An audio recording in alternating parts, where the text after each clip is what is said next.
ഒന്ന് pre marital training ഉണ്ട്, post marital ഉണ്ട്, രണ്ടുണ്ട്. കുടുംബ കോടതി ഞാൻ ധാരാളം കേസുകൾ കണ്ടിട്ടുണ്ട്. നമ്മള് എവിടെയൊക്കെ പോയിട്ടുണ്ട്. കുടുംബ കോടതിയിലെ അവസ്ഥ എങ്ങനെയാ? ഡിവോഴ്സ് വളരെ കൂടുതലാണ്. നമ്മൾ വിചാരിക്കും ഏറ്റവും ഷോർട്ട് ഡ്യൂറേഷൻ ഇത്രയും കാലത്തെ പരിചയത്തില് ഏറ്റവും ഷോർട്ട് ഡ്യൂറേഷൻ നിലനിന്ന ദാമ്പത്യം എത്ര? ഒരു 7 ദിവസം കല്യാണം കഴിഞ്ഞ് അന്ന് ഇട്ടുപോയത് കേസുകളുണ്ട്.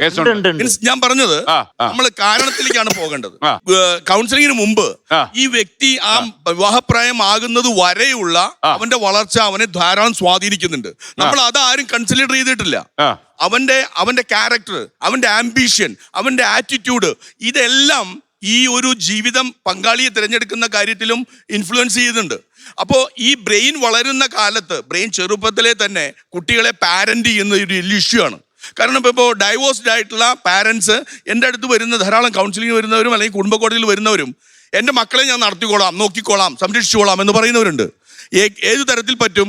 അവരുടെ വളർന്നു വരുന്ന കുഞ്ഞിന്റെ മനസ്സിനെ പറ്റിയിട്ടോ അവന്റെ വളർച്ചയിൽ ബ്രെയിൻ ഡെവലപ്പ് ചെയ്യുന്നതിനെ സംബന്ധിച്ച് ഒരാളും കൺസിഡർ ചെയ്തിട്ടില്ല. ഫാദർ പറഞ്ഞൊരു കാര്യമുള്ളത് ഇപ്പൊ മാഡം പറഞ്ഞു, അതായത് ഇത് എന്നാണ്, എപ്പോഴാണ് കൊടുക്കുന്നത്? എല്ലാ ഡെവലപ്മെന്റും കഴിഞ്ഞതിന് ശേഷം, എല്ലാ പ്രവർത്തനങ്ങളും കഴിഞ്ഞതിന് ശേഷമാണ് അവനൊരു വിവാഹപ്രായം എത്തിയെന്ന് കാണുമ്പോഴാണ് ഇത് കൊടുക്കുന്നത്. അതായത് ശരിക്കും പറഞ്ഞാൽ ഇത് കുടുംബത്തിൽ നിന്നും തുടങ്ങണം, വീട്ടിൽ നിന്നും. എത്ര വയസ്സ്? അതായത് മാതാപിതാക്കള് മക്കളെ വളർത്തുമ്പോ സമൂഹത്തിന്റെ ഭാഗമായി വളർത്താനും, അതായത് മറ്റുള്ളവരെ റെസ്പെക്ട് ചെയ്യാനും. ഇന്ന് ഒരു സ്കൂളിലും ഒരു പെൺകുട്ടിയെ റെസ്പെക്ട് ചെയ്യാനല്ല പഠിപ്പിക്കുന്നത്, കോമ്പറ്റീറ്റീവായിട്ടാണ് വളർത്തുന്നത്. അതല്ല വേണ്ടത്. റെസ്പെക്ട് ചെയ്യാൻ പഠിപ്പിക്കുക ആദ്യം, ബേസിക്. അതിൽ നിന്ന് ഒരാളെ നമുക്ക് റെസ്പെക്ട് ചെയ്യാൻ തോന്നുമ്പോൾ മറ്റേ എമ്പതിയും കമ്പാഷനും നമുക്ക് അതിൻ്റെ കൂടെ വരും.